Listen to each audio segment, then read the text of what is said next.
So we're continuing Likutei Halachot. Yesterday we discussed the fact that there is clothing for the soul. Just like when you wake up in the morning, you need to put on clothes to leave your house. Why do you need to put on your clothes? Because you need to conceal yourself. It's too much for people to handle as you are. So you clothe yourself, you hide yourself so that you can show yourself. So it's like a paradox. And we said that Hashem does this. And the world is His clothing. It's too intense for us to experience Him. So what do? We see the world, and Hashem is clothed within the world. And it's our job to find Hashem within the world, okay?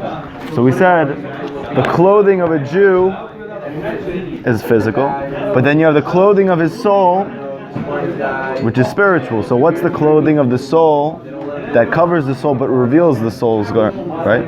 So we said it's tefillin and tzitzit. When you put tefillin and tzitzit on, it's parallel to when you wake up in the morning and you put your clothes on. Yeah, that's the real reason why you say, thank you Hashem who clothes the naked. You're not talking actually about your physical self. You're talking about your soul and how you're about to put on your tefillin and tzitzit. Okay? That's what we did yesterday. So now he's going to move on and he's going to say that the root and the essence of all the brachot in the morning is the same. And it's very beautiful. So listen to what he says. V'chol birkat hashachar, all of the blessings of the morning. Meramez al zeh, they're all hinting towards this one thing. Shem shabeach le'Hashem yiparach le'azro limso ba'atzmo nekudat tovot. That you are praising Hashem for helping Him find the good points. Kadei shitorer mishnato nefilato, so that He may wake you up from your sleep and from your having fallen spiritually. How's that? You've given understanding to my heart, to know the difference between night and day. Because the good point within you is the concept of daytime. It's clear, you can see, it's clarity.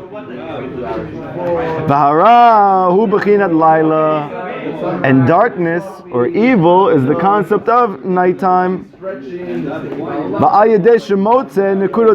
And through finding the good points within you,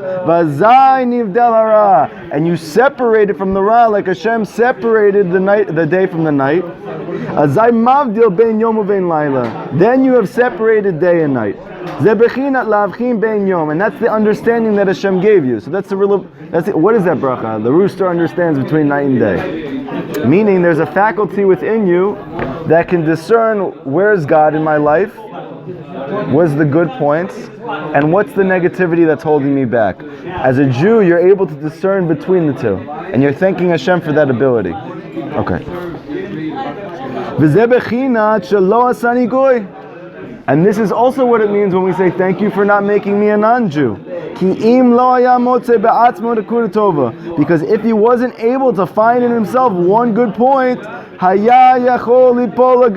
you would fall completely, right? And we see this with people who are depressed. A person who can't find one good point inside of him, he falls, he's incapacitated. Or if he can't find one good point in his life, he doesn't have motivation to get up. Or if a person can't find the good in his difficult situation, he doesn't have hope to move on. So you need one good point. And when you're not able to find any good points, that's called you're a goy. That's called you're a non-Jew. Chas v'shalom. Achshav al yedei shitorer mitrazek al yedei she'ezro Hashem yiparach limso ba'atzmo nekudat tova.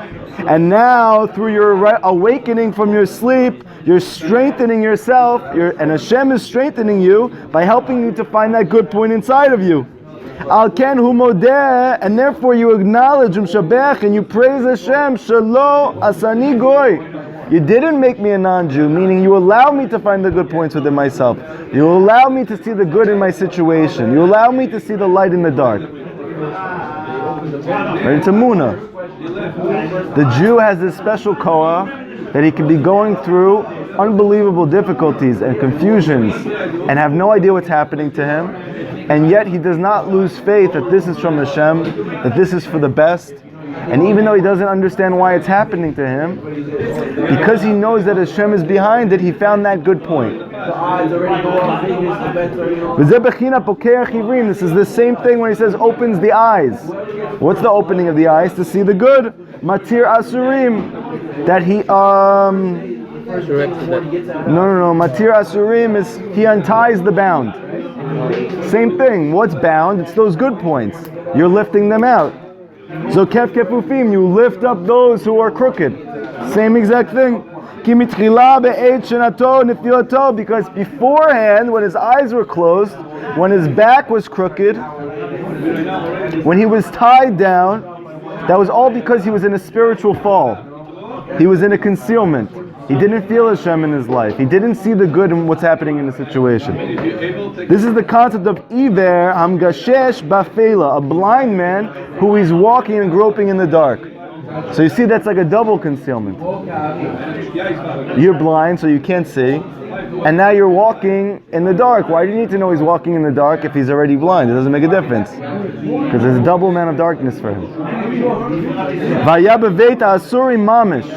It's literally like being in prison. How is that different than being in prison? Imagine you get up, you don't see anything good in your life, so you don't want to get up.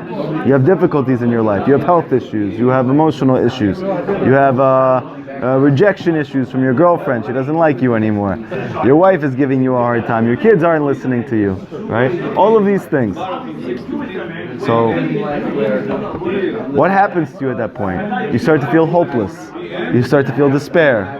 You feel overwhelmed. You don't feel like you can function. You don't feel like you can move. You don't know how this is going to get better. What does that sound like? Jail. So literally he's saying that's called spiritual prison. That was the prison of Yosef. Vayakafuf. He's literally bent over. But now that you found the good, within himself, Hashem opened his eyes. He released the bound, and he straightened the one that's crooked. And you literally took yourself from the side of judgment to the side of merit. Again, this is a fundamental point he keeps coming back to, and we learned about it inside in Likutei Moharan. Somehow, when you judge yourself favorably, or you judge God favorably, or you judge your friend favorably, or you judge your wife favorably, somehow you literally mamash change the situation. That originally you were in a situation of din. You were in a situation where there was a constriction, where Hashem was putting you through a challenge or a difficulty. And as soon as you say thank you, or you find the good in it, that situation changes. And you move it from a side of din to a side of merit. Even a mental illness? Even a mental illness. Just like that? What? Just like that. It's like some sort of mechanism? Yes, what it is what we learned before. It's about taking the left hand and bringing it back into the right. For instance, if you, chas v'shalom, you see the Holocaust, right? There's no way to explain this. 6 million Jews die in the most horrific way possible. They're traumatized the rest of their life, the ones who lived and they lost their families, right? We don't have to say anything about it, right? If you look at this on its own, nothing good. There's nothing good about the Holocaust. But now if we could take a step back for a second, just try to look objectively over the course of history and see what happened as a result of the camps. What happened as a result of Germany? The prophecy that the Jews would return to their homeland, and the prophecy of the Chachamim that they say that the non-Jews are going to ask us to go back at the end right before Mashiach comes, only happened because Hitler did this to the Jews. So when you take the bad and you surround it with good points, now you give context and meaning to the bad. And then the bad itself gets lifted up. You with me? The person who's depressed, there's nothing good about being depressed. It's bad. It's not good to be depressed.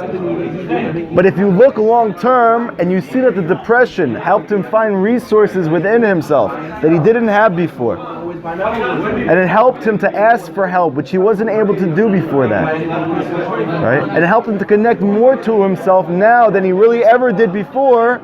So that gives meaning to the sadness and the depression, and it lifts it up. It's like, for instance, the Ketoret. You have the 10 good points and the one smelly, stinky point. Now the smelly, stinky point on his own is not good, but when you put it with 10 other good points, it is good. So this is what we're learning. Look for the good, because when you look for the good, then even the bad is lifted up. And then you literally merit to tshuva. And all the blessings are hinting to this one concept. Hashem is helping you find the good, and this is waking you up from your sleep. And that's why you say, and you finish with, because this is according to the Ashkenazi, they finish with, Anoten li'af koach. We do this in the middle. But he's saying, and at the end of all of this, you gave strength to the weak. Shenatan lo koach, because he gave him the strength, but to'ayafo, within his weakness, hagedol, his great fall, sheyuchal din litorel mishnato, to wake up from his sleep, his spiritual slumber. V'zehu hamavir sheina me'enai. This is what it means when you say, Hashem, thank you for lifting the sleep from my eyes. It's a spiritual sleep. You've been sleeping. Yeah. V'chol zeh ayedei chesed. And how did this whole thing start? Chesed. Like we said yesterday, everything needs to start with love and everything needs to end with love. And it's all about love. That's the real reason we said yesterday, why do you tie your shoes with your right, then your left, tie your left, then your right? Because we said spiritually, there is a very important concept. You want anything to be matzliach in your life, whether it is in your relationships, or with your connection to Hashem, or with yourself, or with your family, or at work, whatever it is. You need to start with the right and end with the right. Even if I use the left side, let's say I have a worker at work, he's slacking off, he's not doing what he needs to be doing. I have to speak to him. And I have to speak to him in a way that he knows that it's serious. If I do this, but the reason is not because I care about him, simply because I'm mad at him and I want to rebuke him, it's not going to work. It won't be effective. You're going to come back to that situation again. The left hand alone does not work. However, if you come to him because you see value in him, you see that he has potential to be good, and you're coming from that place of love, then the discipline works. You're encompassing the left and the right. That's why when you take a bad situation and you look at the good, then what you're doing is it's not existing in the left on its own, you're putting it back in the right. It's like a basketball, right? If you're a righty, can't shoot with your left hand, it's going to be a disastrous. But I can use my left hand to bring it back to my right and support the ball. And now it helps me. The left hand actually helps me now. The bad thing actually helps me now. Understand the Mishal? Okay. That's why a fool believes in everything, because since he thinks everything is truth, which is a good point, eventually he'll find the good. The lie will be revealed. Nice. Good. V'kol zeh, and all this starts with chesed. And that's why the next brachot we say is Hagomel Chasedim Tovim. That Hashem, we want you to give us Gomel Chasedim Tovim, because that we're summing up this whole process. The greatest chesed Rav Natan said you could do is look for the good. It's the greatest kindness you can do to yourself. Find good points. Actively find good points. Ki hakol ayedei chesed.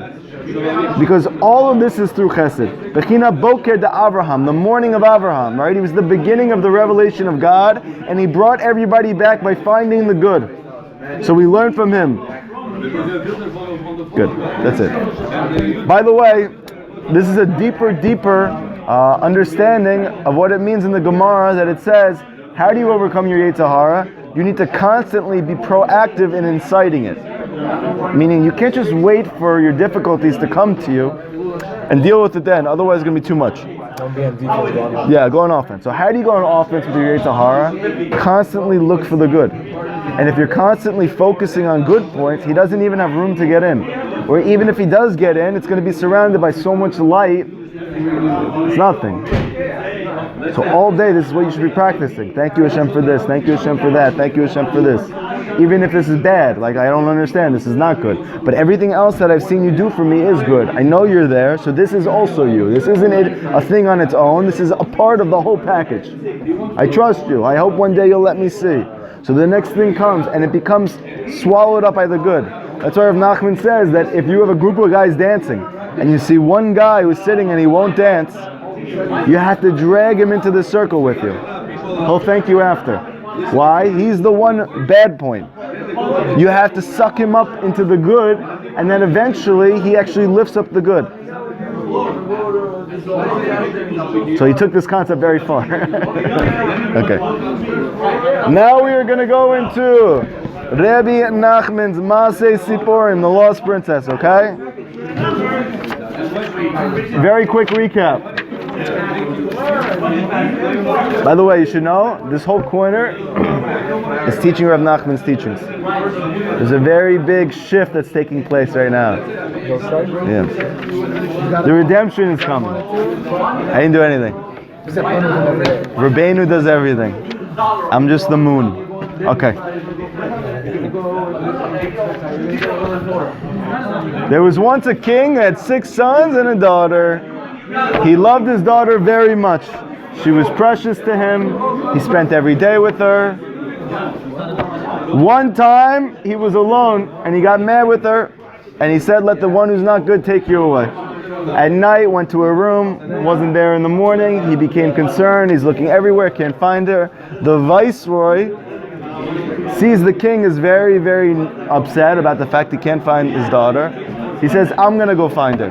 Just give me a horse, give me a servant, and give me some money, and I'll go look for her." What do we learn that this is? We are the viceroy, each of us, and we're each looking for Amunah. Everybody's looking for Amunah. What do we need to go find it? You need to go into darkness.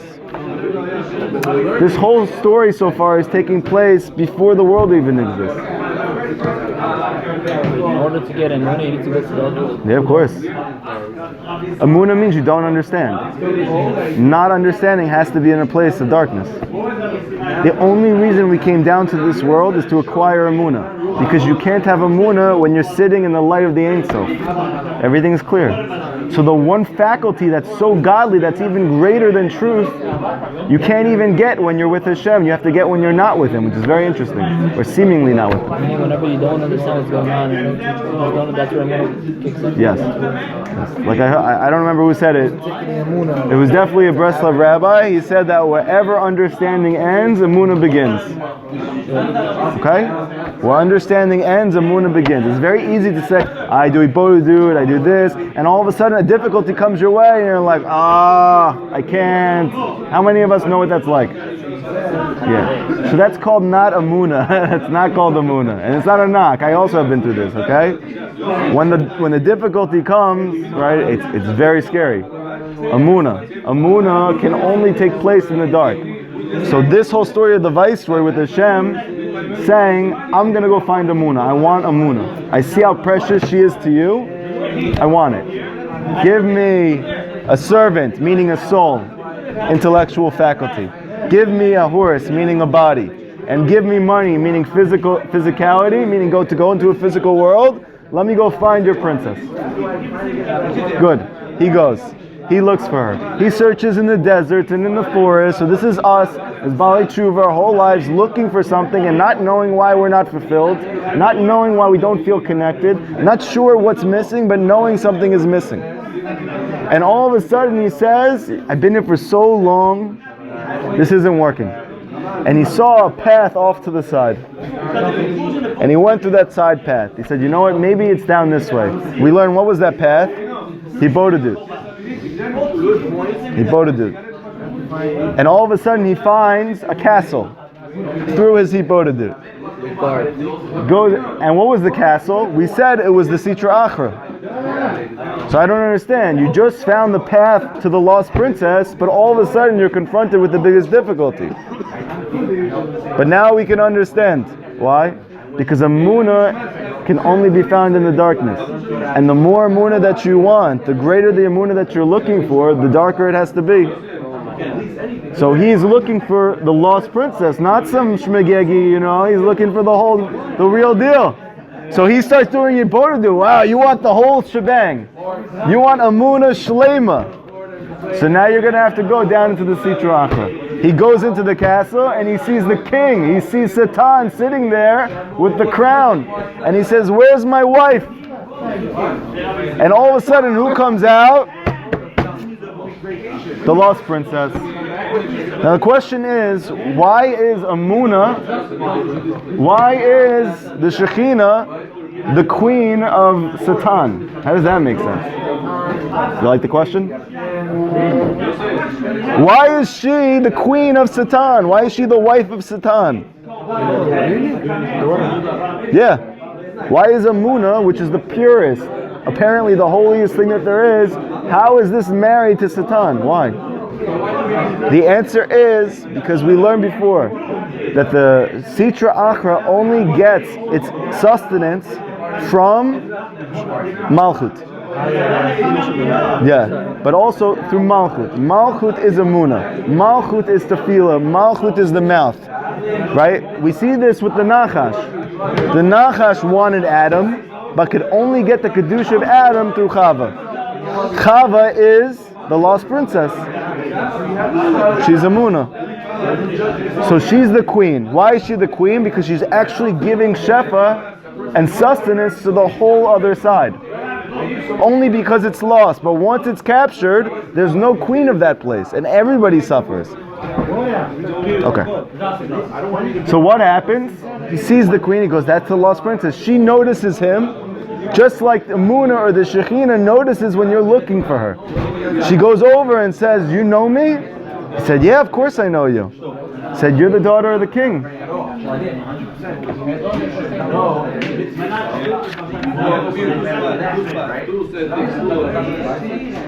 Is this where we ended off yesterday? Yeah? Okay. Ended up in the queen marrying Satan. Okay. So he says like this. How did you get here? How did you get here? So the viceroy wants to know, the Jewish boy wants to know, how did Amuna get to such a dark place? How did you get here? And he said, the king was mad at me and sent me away. Hashem sent me down here. So he says, how can I get you out of here? How can I bring you back to Hashem? This is actually the key to the Hashem Yichud, right? I want to bring the Shekhinah back up to Kusha Baruch Hu. How do I get you back? She says, it's impossible to get me out of here unless you choose yourself a place. And you remain there for an entire year. What does it sound like? Yes, you need to go there every day for 1 year. It's a Hibodedut spot. Why 1 year? Meaning it's going to take time. You're going to have to plug away every day. Hibodedut every day for 1 year. You go to the spot every day for 1 year, she says. And all that year, you must yearn to get me out. Meaning, what are you praying for in Hibodedut? Amuna Shlema. I want complete Amuna. I want complete Amuna. That's what you're praying for. You're yearning for it every day. Could it be a different place though? Yes, but there is an inyan of having a makom that's kabul. You try your best to find the place that's your place. I told you the story about Rav Daniel Katz, right? So Rav Katz is a Baal Tshuva. He used to be a director in Hollywood. He was actually very successful, and he was like into all the Buddhist, Hinduist, like meditation, bourgeoisie stuff. Yeah, all the good stuff. And he got really far in it, like really deep, where he like wouldn't move for for 24 straight hours and whatever, whole thing. Anyway, he went to Israel, he had an awakening, he became a Baal Tshuva, whatever. So he got very into the Baal Shem Tov's teachings and he became Hasidic. And now he's very into Rav Nachman. He does Hibodedut every day, I think. He definitely talks about it a lot. So I saw him recently and he was in Uman. And he was telling me, because you're supposed to find a spot that's kavua, that's yours. So he has a house and he lives in Israel now. He made Aliyah. And he went to his backyard and he closes his eyes and he starts to do Ibodadut and talks to Hashem. He's praying to Hashem for the Musha. And all of a sudden he hears from behind him, "Ha! What are you doing here?" And he's like, "Huh?" He's like, late at night, it's like 4 a.m. He doesn't think anybody should be here. Somebody else is here. He says to him, "Yeah." He goes, "This is my makom kavua. This is where I do Ibodadut." Did he get scared? He goes, "Dude, this is my backyard." This can't be your makom kavua. This is my property. Get out of here. All right. So there's a thing that a person literally could say to somebody else that they're both doing Ibodadut, don't know each other at all. This is my spot. Get out of my spot. Why? Because there's such a thing. Makom kavua. Okay. But if you don't do it, it's okay. It's okay. You can't do it. It's okay. It's okay. But you should try to have a makom kavua. But if not, it's okay. The main thing is you do it. As long as you're completely alone, yes. You can. Well, how loud can you get if everybody's asleep in your house?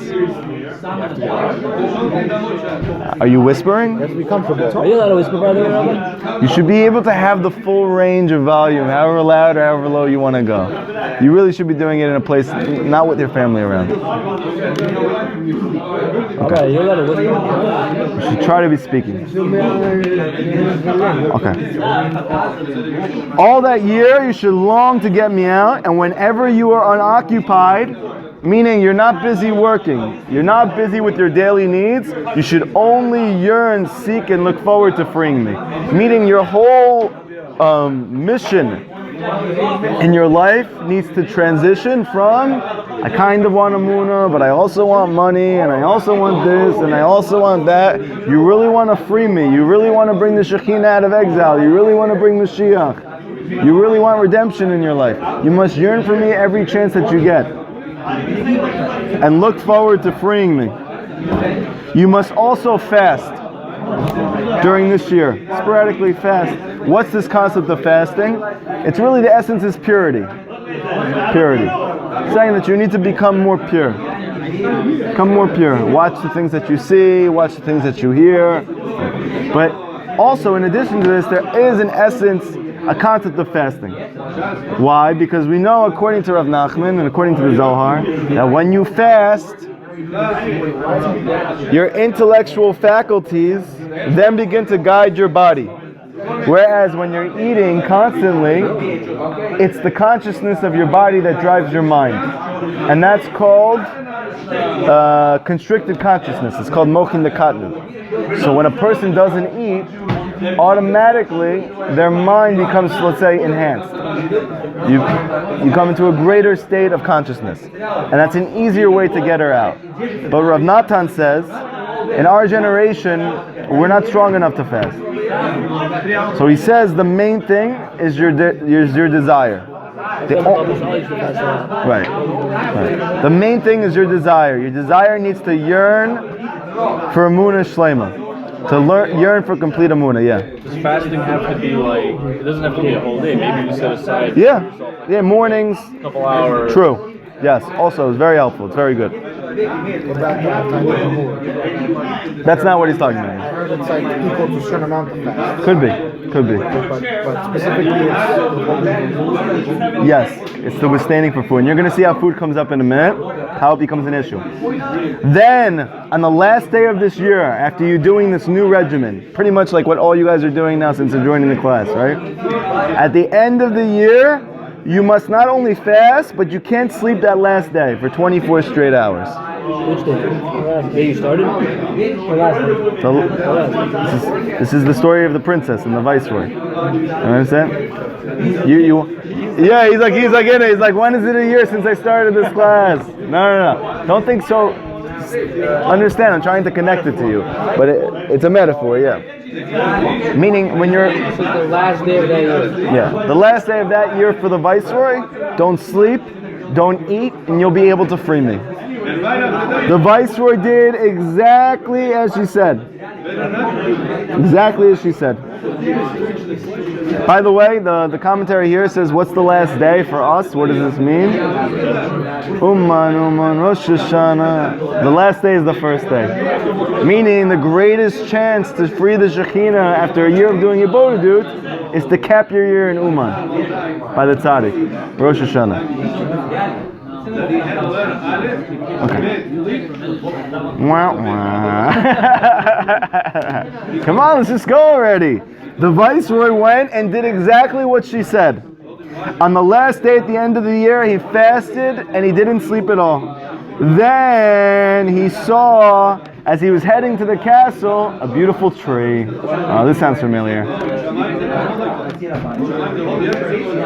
With very, very beautiful apples. And it was very desirable to the eyes. And he ate an apple. Oh man, who does this sound like? Adam. So we see here that really the story of the Lost Princess is actually going to bring us through history. From Adam until the end, that all this time, all the tzaddikim have been trying to free the Shekhinah and failing. So the first time is Adam. He had an opportunity if he just waited until Shabbat, the end of the year, Rosh Hashanah, you free the Shekhinah, it's Geula. But he ate from the apple. And you know this had to do with desire though. This was taiva. This had nothing to do with an intellectual curiosity. Simply because I have a physical desire. So you see, he eats the apple. What happens as soon as he eats the apple? Falls asleep. And he slept for a very long time. What is the concept of sleep in this story? It's what we learned in Likutei Halachot. It's an exile. Meaning Adam's kicked out of the garden. He fell asleep. He's not aware of God in his life anymore. So this is what happens when we give in to our taivas. We also have concealments that come up. You feel this very clearly. Let's just say you eat a ton of food. It's very hard to feel spiritually connected after that. Yeah, you have like a food coma, but you really feel like you don't feel that sensitivity unless it's Shabbat. Then it may not affect you as much. Okay? He sleeps for a long time. What does sleep represent? Mochin the katnut, limited, constricted consciousness. Okay. His servant tried to wake him up, but he couldn't. When he finally woke him up, he asked his servant, where in the world am I? Notice, what did we say the servant was before? The mind. Meaning, even though you fell with your physical desires, meaning the lower half of your soul, the higher half of your soul, your mind, is still trying to wake you up and get you out. It's like Moshe coming down to the Jewish people and trying to take out the Jewish people. Okay? So the mind is trying to wake him up, and the servant says, you've been sleeping for a long time, get up. He says, where am I? The servant told him exactly what happened. You slept for a very long time. For many years you've been sleeping. I survived by eating this fruit. The Viceroy was very upset. Can you imagine? You're this close to Geula, this close to redemption.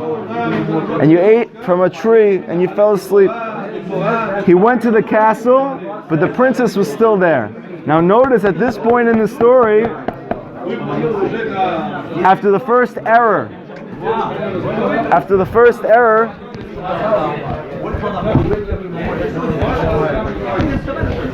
the princess is still in the castle.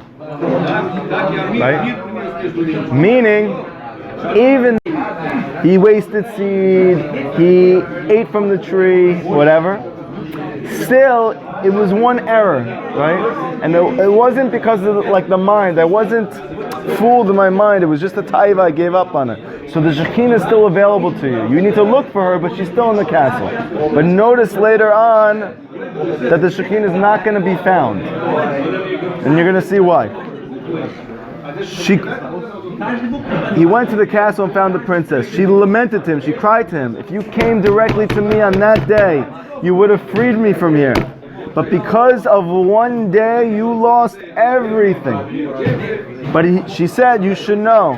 And even though she wanted to go, it's interesting how she encourages him now. She said, you should know, it's very difficult not to eat.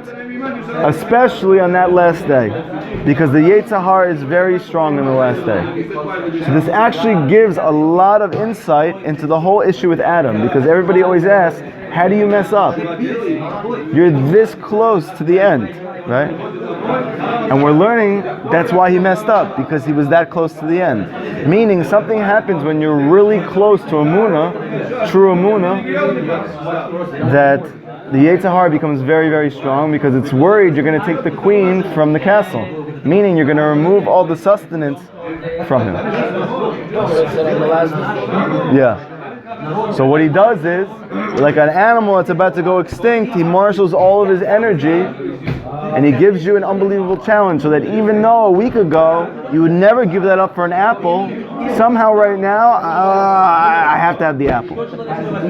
So this was Adam. And you notice also the Jewish people, the Chet Ego, they had to wait for Moshe for a little bit longer.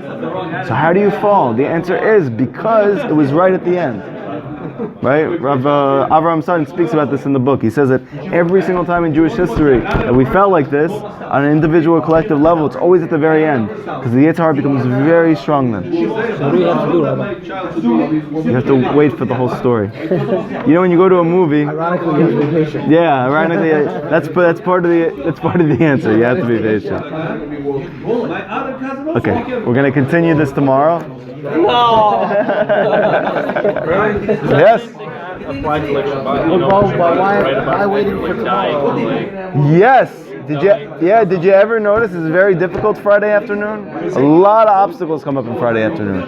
He wanted to know if this is the same thing applies on Shabbat, like right before Shabbat. Yeah. You'll notice when you get married, you're gonna have a lot of fights on Friday. It's a crazy thing. It doesn't even make sense.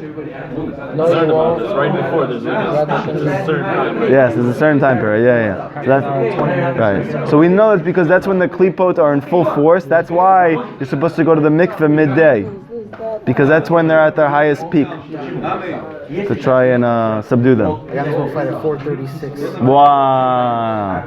Okay. I was happy the whole time. Something happened. You gotta stay strong and just wait it out. Just gotta wait. Okay. Hard, Rabbi, and Shabbat, he's working even harder. You do whatever you say to be happy extra. Yeah. You think just all of a sudden, like, this pisses you off now when... Okay, it's an avoda. We're gonna have to work on it. Be happy Erev Shabbat, but once Shabbat hits, Donskis. it's like so many obstacles. Donskis. Okay. So, just quick review of what we've done so far, okay? So we've learned this interesting concept. The deeper is the Torah that you want to learn, the more wealth you need to have. Okay? We have to find out what this wealth is. Is this physical wealth? Is this spiritual wealth? What is it? Okay. Where do we learn this from? So he says you learn it from Moshe. As soon as he received the Torah, which is obviously the deepest wisdom that there is in the world, he became very wealthy. He proved it from a pasuk. The Gemara says, Pasol lacha. Pasol lacha, meaning carve for yourself. And the Gemara says, Hapasot yesh shelcha. The pasot shall be yours, meaning the shavings should be yours. From the... Alright, what were the shavings? Money. It was wealth.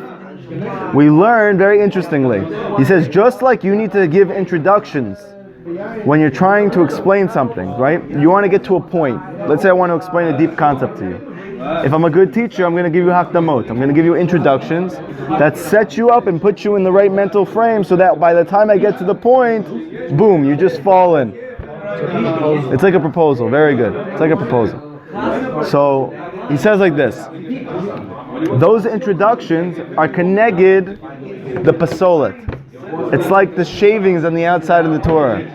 You don't need them per se, but you need them to get to the inside. Right? They're a means to an end. So too, money is the means to an end. So he says, same thing here. When you deal with the Torah, you don't need money. You shouldn't desire money for money's sake. However, if you want money so that you can have more Torah, so then it works, because it's a means to an end. And what was the example that we gave? So we said that there's different levels of learning. There's simple, there's more complicated, there's drush, there's remez, there's sod. What's the simplest form of learning? Halacha. Halacha. I tell you this is what you do, that's it, you go do it. Now, I told you yesterday, it's very interesting. Rav Nachman says, where is a person guaranteed as a rabbi to make sure he makes a lot of money? He says, if he paskins halacha. It's pretty bizarre, right? I can't make a Chumash commentary, I can't make like an unbelievable Zohar, I don't know. something, a commentary on Tehillim, and it can't make a lot of money. Know for sure, if you make a book on halakha, you're going to be rich. Now you notice something very interesting. Rav David Yosef became rich with his books on halakha. His children, I'm pretty sure, are well off. Okay, almost everybody who paskin halakha became very wealthy. Why is that? Because halakha is not the point. It's the introduction to the point. The point is to be close to Hashem. And how do you do that? Through the halachot. So if they have halakha, meaning the introduction, Kavah, they have the... No, because they're the same thing. Spiritually, it's like halakha is like money. Money is a means to live, and halakha is a means to being close to Hashem. You can't be close to Hashem if you're breaking Shabbat. You can't be close to Hashem if you're not wearing tefillin. But the halakha is not the point, right? Hashem didn't create the world so you can follow halakha. It's to be close to Hashem. That's the point. What's that? Halacha equals money, right? Yeah, so halakha equals money. That's what we're saying. He didn't create the world for you to be in a car. He created the cars so you can drive for him. You got it. There you go. Gedalia Fenster. Okay, very good. You need to work on it a little bit, but it was off the cuff. Yeah, off the cuff. Okay. So this is what we did so far, and we proved this from the word mammon. He says the word mammon is an acronym. You hear this, Levi? Mammon is an acronym for what? Shemisham nitasher Moshe. From there, Moshe became rich. We said, what's there? From there, Moshe became rich. That's what mammon means. We said it's the vav. What's the vav? It was the dimensions of the Torah, 6 by 6. Meaning from the Torah, Moshe became rich. Right, that's what we're saying. So mammon is Shemisham, Misham, Nitasher, Moshe. So what's the one letter that's not part of this? The vav. Meaning from there, meaning that vav. That's where he got it. And what's the vav? The vav is always connected Torah. 6.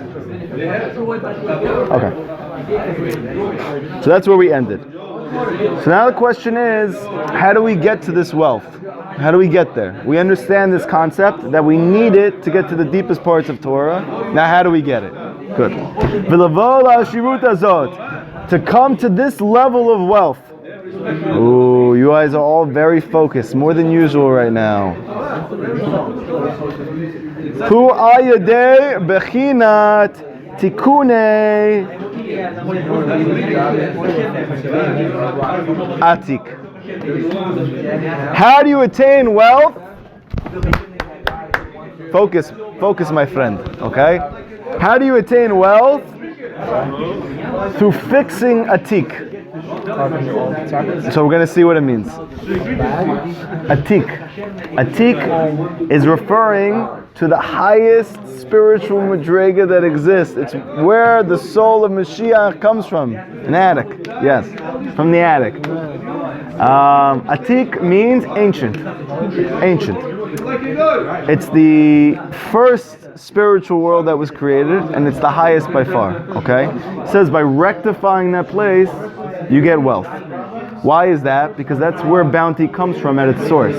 So when you have fixed the source, it's like you're plumbing, right? And you just like fix the tube, and all of a sudden now everything comes out. It's like it's like money comes from the high spiritual world. Yeah. Very good. So it comes from the highest. So when you fix that highest spiritual world, the money just starts flowing to you. So we have to learn like how you do that, right?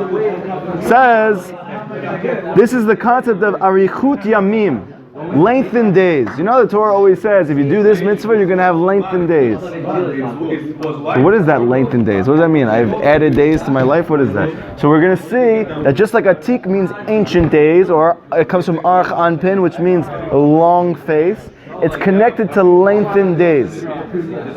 So when it said that Abraham lived many days, it means he got to this highest level of Arich Yamim, lengthened days, or Atik, he fixed it. And at the end, what was he blessed with? Bakol. Everything.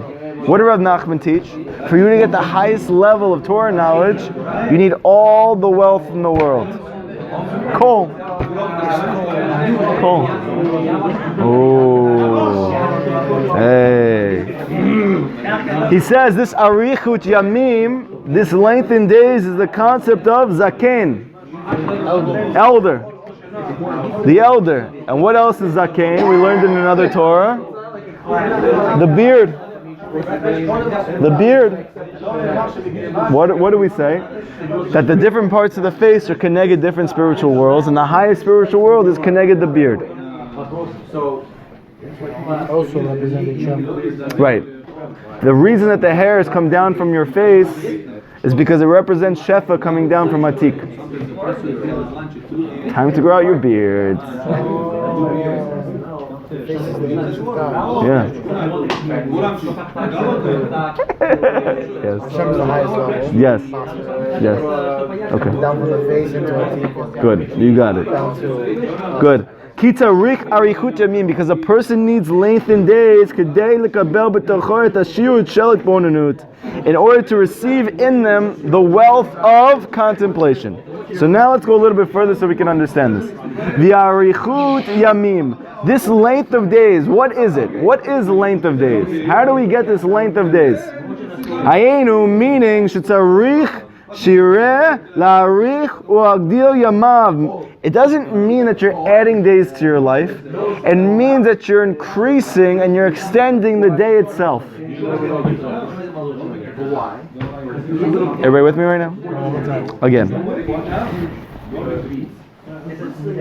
This is not saying that your goal is to get wealthy by adding days to your life. He's saying that the essence of length of days, I'm doing this for you, Levi. No, don't do that. The essence of length of days, the essence of length of days is that you're extending the day itself. What does that mean? Kol yom v'yom makom shematchil etzel kol achad. Because every day when it begins, listen to what he says, very deep. B'vadai batchila hu katzar. It feels very narrow. Meaning what? You feel overwhelmed. You have a million things to do.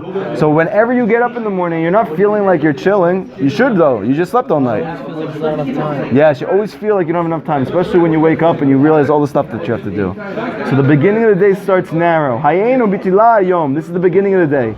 Kasha alav me'od. It's very hard for him shetzarich la'asot b'to yom, to start his work of the day, to start to serve Hashem. Kagon, for example, lipalel, like to pray, v'lilmod, or to learn, or anything like this. Al ken hayom mitchila hu katzar, because the beginning of the day, even spiritually, is starting off narrow like a neck. Ki tarich latchil me'at me'at, and slowly, as the day goes on, v'achakad mitrachev, it starts to widen out. So you think what's happening is you're accomplishing things throughout the day, so now like you feel less of a burden. He says now what's happening. Literally the day is set up that in the beginning it feels narrow, it has to feel narrow, and then so to speak the space opens up. take birth. Yes, we're going to talk about that in a minute. Yes, so we're going to see in a second what does this mean.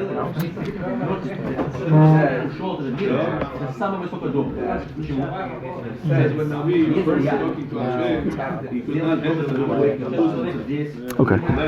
So it says like this. V'tzarich adam. What is this? What is this practice that we need to have extended days, meaning to extend the day itself, Benny?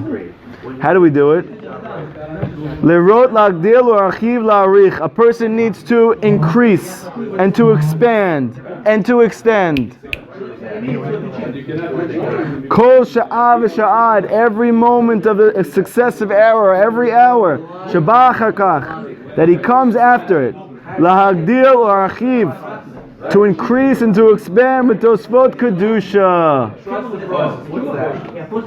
to increase in his kedusha. What does this mean? So in a very simple way, he's saying like this. What is the way that you achieve length of days, and then through this you come to wealth, and through this you come to very deep Torah understanding? He says it all starts by making the most of every moment in your life. Opa. Every moment of your life, he says you need to make the most of it.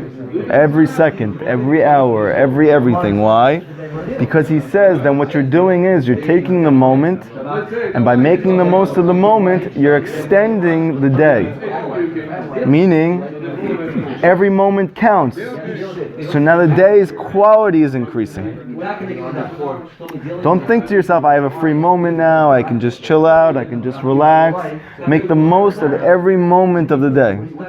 And specifically with an act of Kedusha. Let's say you're learning right now, your Seder is, I learn an hour in the morning and an hour at night. Rav Nachman's saying every day add a little bit more, a little bit more, a little bit more. Kippur do it, I do a half an hour, do a little bit more. Do 31 minutes the next day, do 32 minutes the next day, do 33 minutes. He says why? What does it mean extending the day? Because Kedusha is spiritual, and spiritual is not bound by time and space. So therefore, if you are increasing Kedusha in the day, then mamish, literally your day will extend for you. Because it's not held by the time of the day. So you can accomplish a lot more because it doesn't actually fit into the continuum of time and space. Yes. Yes. And so you don't have emunah unless you believe that. Right. And you can only believe that if you're making the most out of every moment. Every moment is Yes, very good. The moment passes out Kedusha, it's as if... You want to know who says what you just said? Rav Nachman. In his commentary to this, he says the number one way to experience what Rav Nachman's teaching you right now is to understand every day is a brand new day. How do we bring this into our life? Okay, everybody says make the most of every moment, but how do you literally do that? So Rav Nachman says when you get up in the day, you need to forget completely about every day you ever existed. Both the good and the bad. Forget about everything. Live as if mamish you were born today. That's what it means to be the good one. Through the good one, Hashem lengthens days. Right. And through this you'll have lengthened days. What happens when a person isn't resting on their achievements of the past and they're also not focusing on their fallings? You just go. You just go. You just go. I'm going to give a lahavdil, just an example that popped into my head when I was preparing for the class. I used to be a very big sports fan. Football was my favorite sport. There's a lot of chokhmah in that sport. Ball made of pig. Right, and Bill Belichick is that's like the most overused Jewish joke. Okay, didn't get it. Bill Belichick is the best coach in the NFL. He's also a obsessive cheater, compulsive cheater, but he is very unique in his approach. I want to tell you one thing that I noticed that he always did, which kind of bothered me growing up, but now I see he was like living this Torah. When a team is successful, they spend time thinking about that success to breed that success so they could have more success. Bill Belichick, as soon as the season was over, even if they won the Super Bowl, he would not let his team think or focus at all about anything they did in that previous year when the next season starts. It's as if mamish, they came together for the first time, he's coaching for the first time, the players are playing for the first time. They never did anything together. They have not achieved anything yet. Now, when I was watching this, I'm like, wow, you're never even going to appreciate anything you did. But on the flip side, what did they end up doing? They won the most Super Bowls of any team that ever... Patriots. So I want to say that part of the reason they succeeded so much is because every day, nothing mattered before that. So what are they doing? They're stacking these high-quality days together, and they're extending their days. And they're achieving wealth through that. Success. Because when you live a day that's based on a previous day, you're not living today. You're just living that past day today. So all you're doing is extending the same day. You never live a new one. You're not extending your days. You're just extending the same one, and you never live a new one. Wow, that's a very deep thing you just said. What happened to you this day? I don't know. You're coming in, you're just like machadashing like crazy. Okay. So he says like this, very simple. How do you accomplish this? Rav Nachman says this and all the tzaddikim say this. Don't say tomorrow I'm going to do this. Don't say tomorrow I'm going to do that. Don't ever say that. It's not a thing. Yeah, right now. Whatever you want to do, just go do it now. Just do it. So then don't. time, whatever. No, so then don't do it. But you're not saying tomorrow I'm going to do it. According to the Torah, this thing this doesn't exist. This whole mindset. Hey, I'm going to do it tomorrow. No, you're not. Just do it right now. Right? I heard from my rabbi even. Right? He's not a chassid, and he used to say this all the time. People come up to me and like, I want to do this, I want to do that, I want to do it. How do I do it? He goes, start. He goes, yeah, but I want to do this and I want that. He goes, yeah, just start doing it. Just start doing it. He goes, yeah, but I can't really do it. He goes, okay, so don't do it. There was a person who was very successful. Very, very successful. At the end of his life, he accomplished amazing things. Physical, spiritual, everything. They came to him and said, what was the trick to your success? He says, very simple, I live by this one thing. If I could do something about whatever I wanted to do, I did it immediately. And if I couldn't, I didn't think about it for 1 second. And through this, he accomplished length of days. You hear? If you want to do something, just do it. Nike, just do it. Not, I'm going to do it tomorrow, right? You want to do a project, you want to start a project, so just start. Don't say, I'm going to start tomorrow. You're going to say, I want to start, like I want to learn. You know what, I really want to say it, or I really want to, okay, so pick up the book and start learning.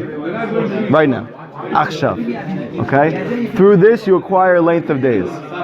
I'll tell you right now, just psychologically, people who follow Rav Nachman's learning Seder are going to feel very accomplished, and you're going to be able to build on it very much. He was very much a fan of Weiter. Learn as much as you can, even if you don't understand. Just learn, and eventually when you get to a certain point, you're going to go back and understand it. As opposed to sitting there and grinding and just learn. And everything. Not just like halacha or not just Hasidus. Learn everything. Like I know that I'm in a yeshiva and I'm in kollel, so this is like my job, right? So I have more time. But even when I wasn't doing that, like I would just learn a little bit of everything. I learned a half an hour of Likutei Moharan. I learned a half an hour of Chumash. I said a half an hour of Tehillim. You're going to feel very accomplished.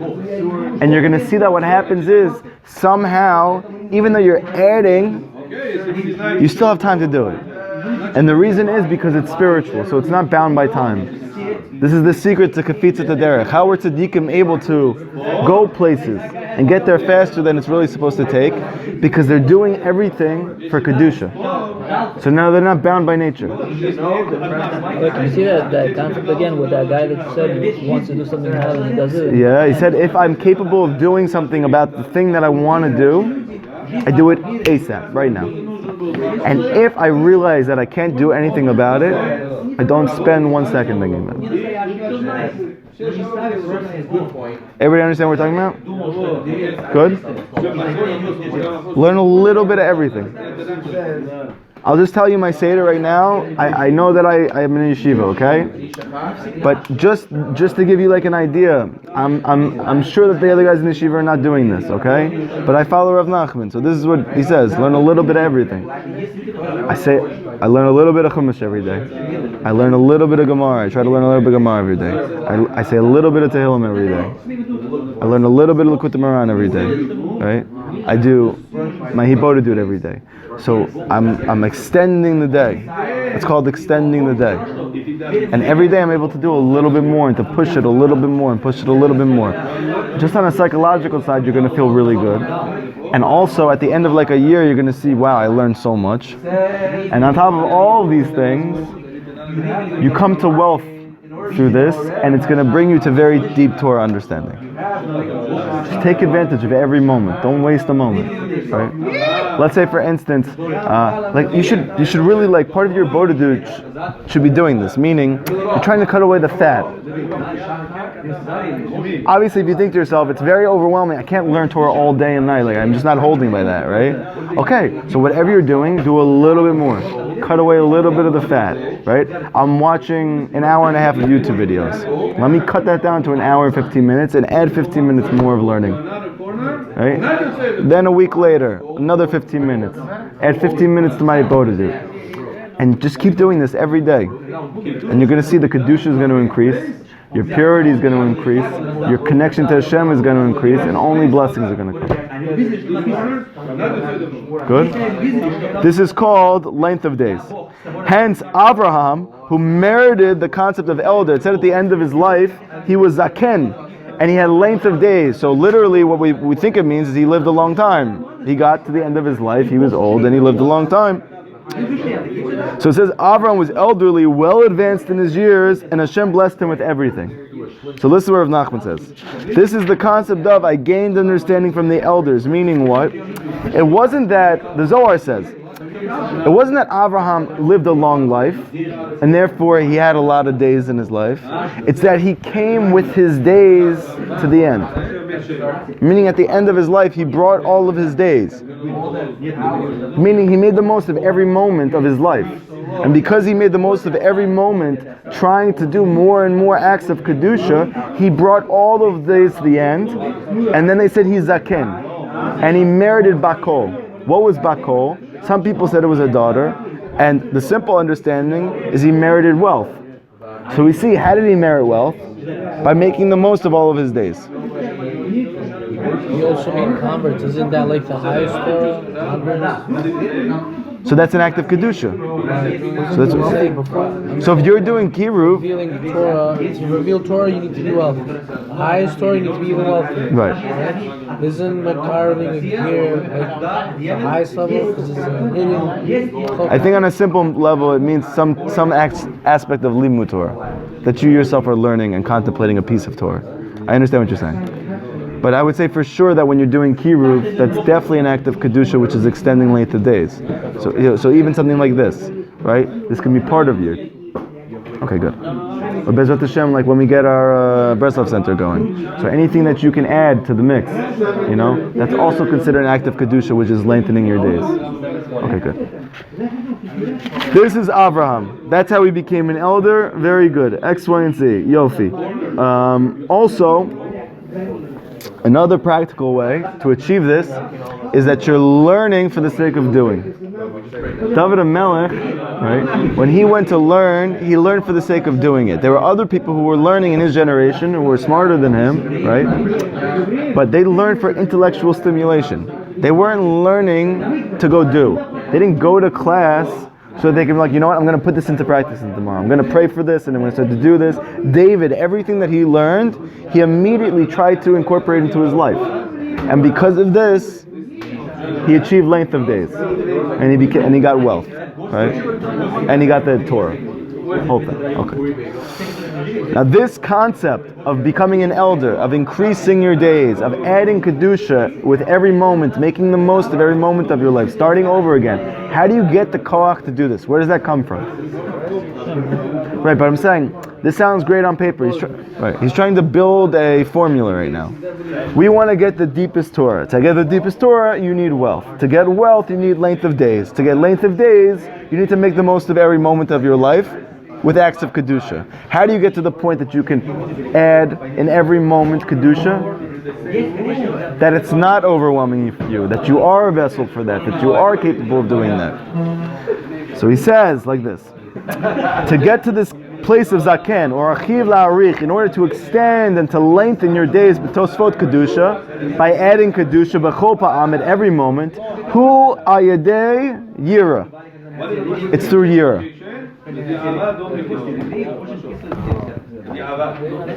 So now we have to understand, what is yira? We discussed yira a little bit. We need to now know again.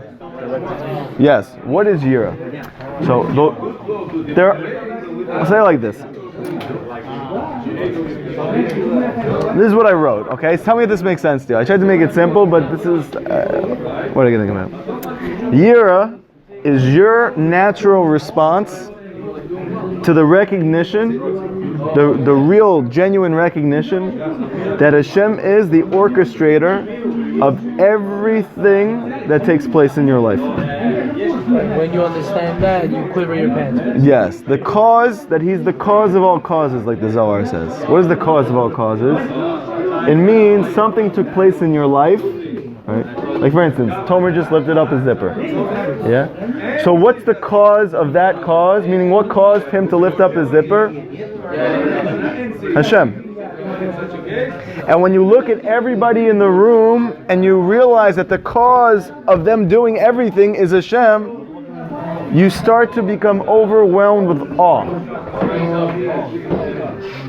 Right? It's a very tripped out thing, right? If you start to think about this. If you realize that every step that everybody takes, every move, I'm watching you. I'm just kidding. Whatever that song is. It's the natural response to the genuine recognition that Hashem is the orchestrator of everything in your life. And that He is the cause of all causes. He's the orchestrator of your life. Is this your brother? It's just like the king. Whenever you're in the palace of the king, you know, one wrong move or one wrong thing, one wrong thought, you know everything. Right. Just imagine that king is everywhere. Yes. Yes. You get punished instantly, so therefore Yira fades away. So again, it's not there's different levels of yira. What you're speaking about is a lower level of yira, okay? There's a higher level we're going to speak about in a second. I'm trying to connect this to the higher level of yira. The lower level of yira is yira ta'onesh, meaning Hashem controls my life, Hashem controls what happens to me. I want to do what He says because I don't want something bad to happen to me, right? That's called yira ta'onesh. This is a very low level of fear, okay? A higher level of yira is that because I recognize that Hashem is the cause of everything that takes place at every moment, and that He is everywhere, so I don't even feel capable of doing something He doesn't want me to do. You understand that? Yes. But I'm saying it's like a very deep thing. It's not that I'm afraid something's going to happen to me. Like that doesn't even cross your mind anymore. You're afraid of disappointing. Afraid of disappointing, and you're just like, you don't even feel... You want to do something bad. Yeah, You you have that connect. don't want to lose that connection. It makes no sense. It doesn't make sense. It's like it feels illogical. Yes, it doesn't make sense, exactly. Hashem is everywhere, Hashem's doing everything, Hashem knows what's best for me. Why in the world would I not do what He wants me to do? It doesn't make sense. And also you feel very small and insignificant in comparison. Like, He's everything and I'm me. So how am I gonna like Feel me. Yeah, I don't feel me. How am I gonna like now decide to do something that the one who's really doing everything and He's controlling everything and He made me and He's giving, how am I like not gonna do that? It's just like stupid, you know? So that's yira terumamut. This is a higher yira. It's not about fear or punishment. It's about this unbelievable awe. It's like you're just overawed. But you get there by the first step. Yes, so there's Partial recognition. yes. Where it becomes nonsensical to do that. Right, and you realize Hashem is everywhere. It's just like a very deep recognition that Hashem is everywhere. So by acquiring this yira, then you're going to be able to take advantage of every moment. So, right? So like, for instance, you might have heard this in like pep talks, right? Or motivational speeches. You got to take advantage of the moment. Live for the moment. You only got one moment. Don't let it go. You only get one shot. Don't miss your chance to blow. This opportunity comes once in a lifetime. And you heard that video, and then you just like smoked the blunt, you know? Like you didn't take advantage of the moment. I'm living in the past, buddy. Okay. Why can't we just go do it then? The answer is because we don't have yira. And because we don't have yira, we can't take advantage of every moment. If you had yira, you're not going to sit on your phone and play Bubble like Warp or whatever you guys are playing on your video games. You have yira. You realize Hashem is everywhere. Hashem created me. I'm a Jew. I'm 0.001% of the world's population. I'm living in the last generation before Mashiach comes. One mitzvah can bring Him. How am I sitting here playing games on my phone? You have no yira. Not you, but I'm just saying. Just saying. Yira. Makes sense, right? How you acquire it? No. We're not to the application stage yet. We're just trying to understand. Never are. Don't hate the player, hate the game. Okay.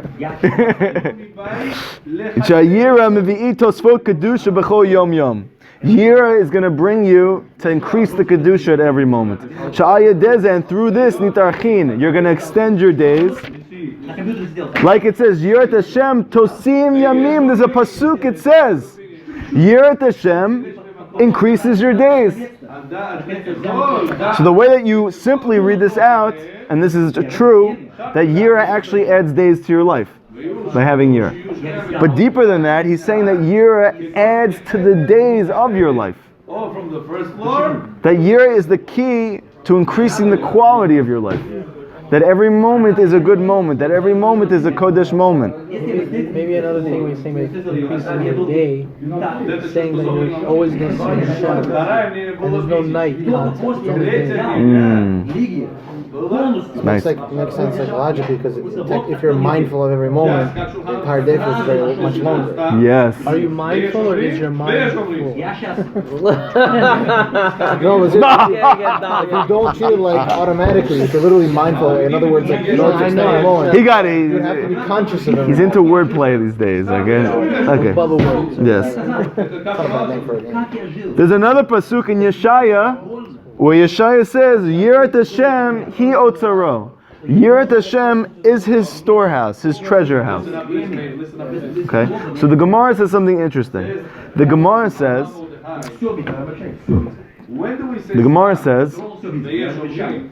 that Torah is like the anteroom. You know what an anteroom is? It's like the inner sanctum. Okay? Torah is like the Kodesh Kedushim. I just made up that word. That didn't make any sense. But whatever. It's the inner thing you want.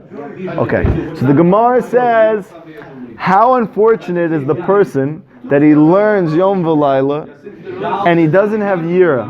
It's like a person who has keys to the inner room, but he doesn't have keys to the entrance. Do you understand what it's saying? So, same thing here. We're saying that the key to Torah understanding is wealth. And that wealth comes from Kedusha. And Kedusha comes from Yira. So Yira is the entrance. Wait, say the formula one more time. Okay, again.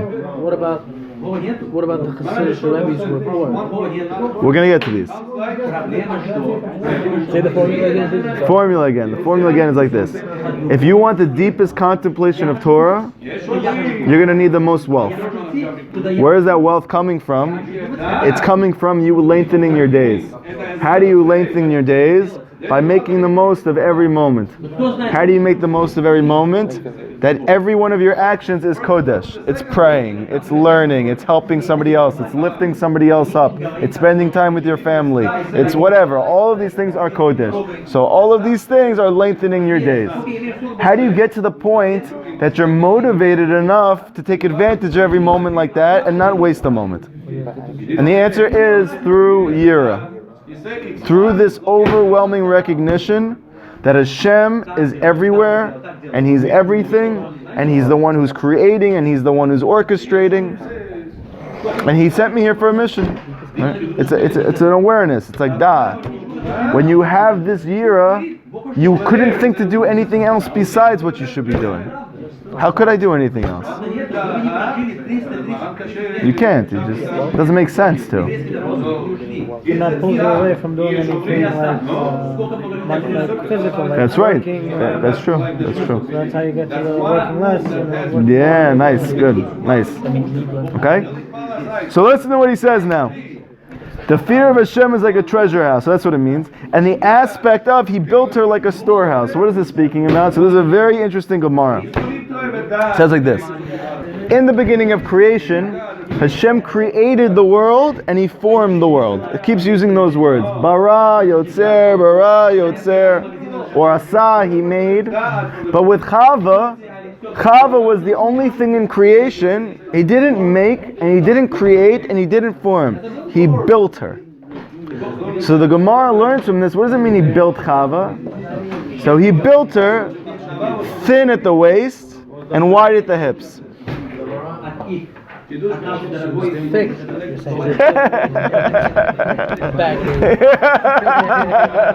She was quite thick.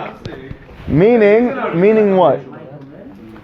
The Gemara says she was built like a storehouse.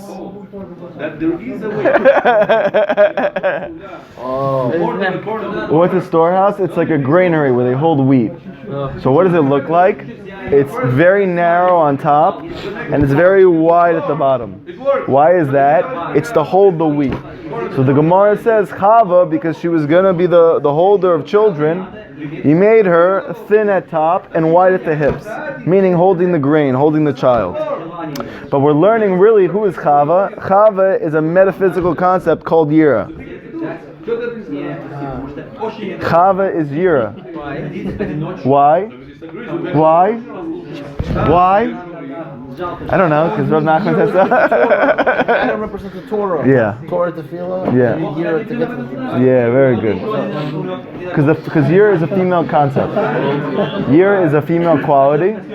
And according to the Zohar, she represents Yira. Being scared is a feminine thing. Not just being scared, it's receiving is a feminine thing. Also, Yira is a receiving Yes. mechanism. It's submission. Wow. So submission means receiving. Yeah. You can't receive unless you've submitted. Yira is also Right? As long as you're actively trying to do something, that means that you're not submitting yourself to the situation. You can't be in a state of Yira. Yira is a state of complete submission from recognition. Once you recognize how much Hashem is really doing everything and He's everywhere, then you come to an automatic state of submission. Like, it's yours, yeah, Bittul, it's yours. That's called Yira. So we're saying, who is Yira? It's Chava. And just like Chava was created thin at the top and wide at the hips, so too your day is like that. Your day is very narrow in the beginning and then it gets wide. Midday, right? And you're trying to impregnate that day with Kedusha. Benny, you like the connection I just made? You're trying to impregnate the day with Kedusha. This is your realm over here. She's like Chava, and you're like Adam.